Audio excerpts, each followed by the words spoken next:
This morning, Kettering Fairmont High School will be closed as Kettering police investigate a threat made to the school.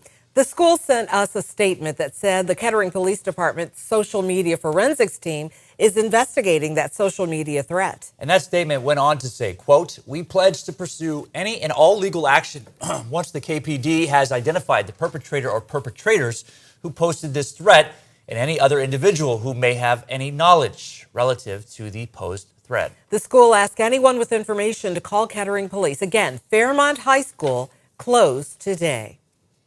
This comes after police arrested 42-year-old Brandon Moore last week for allegedly phoning in a threat to that same school. Kettering police said Moore threatened the safety of the LGBTQ+ students there.